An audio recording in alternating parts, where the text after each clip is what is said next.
meu nome é Adana, e minha alma é tão antiga quanto as montanhas de Lalibela, na Etiópia. Sou uma acadêmica, uma pesquisadora e, como vocês dizem, uma xamã. Eu transito entre o mundo dos fatos frios e o calor da fé, entre a história escrita e a verdade sentida. A história que eu lhes conto hoje não é apenas a lenda mais famosa da minha pátria. É a própria essência de quem somos. É a verdade sobre a Arca da Aliança. A Arca da Aliança, o recipiente sagrado que, segundo as Escrituras, abrigou as tábuas dos 10 Mandamentos, é um dos maiores mistérios da história da humanidade. Para a maioria do mundo, sua localização é uma pergunta sem resposta, um enigma que a ciência e a arqueologia jamais puderam resolver. Mas para o meu povo, o povo da Etiópia, a resposta é tão certa quanto o sol que nasce sobre as montanhas de Aksum. A Arca não está perdida. Ela está em casa. Nossa história, a história da Arca, começa há quase 3.000 anos, não na Etiópia, mas em Jerusalém, no coração do antigo Israel. O rei Salomão, filho do lendário Davi, vivia em seu esplendor, e seu palácio era um imã para a sabedoria e a beleza do mundo. Foi nesse cenário de grandeza que uma rainha, mais sábia e poderosa que qualquer outra, cruzou o Mar Vermelho e o deserto para conhecê-lo. A rainha de Sabá, uma soberana de um reino mítico de opulência e mistério, localizado em nossas terras. A visita da rainha de Sabá a Salomão não foi apenas um encontro diplomático. Foi o início de uma nova dinastia, alguém preparado para governar. Ao atingir a idade adulta, ele viajou a Jerusalém para conhecer seu pai e cumprir a profecia.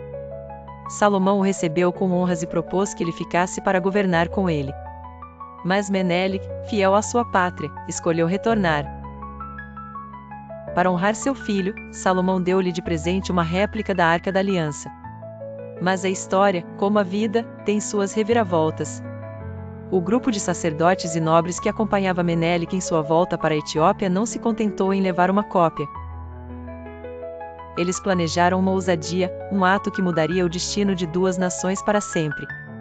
Na calada da noite, eles roubaram a verdadeira Arca do Templo de Salomão, trocando-a pela réplica. Ao nascer do dia, o sagrado artefato, o pacto de Deus com seu povo, já estava a caminho da Etiópia. A arca viajou por terra e mar, protegida por um grupo de sacerdotes que, a partir daquele momento, dedicariam suas vidas a ela.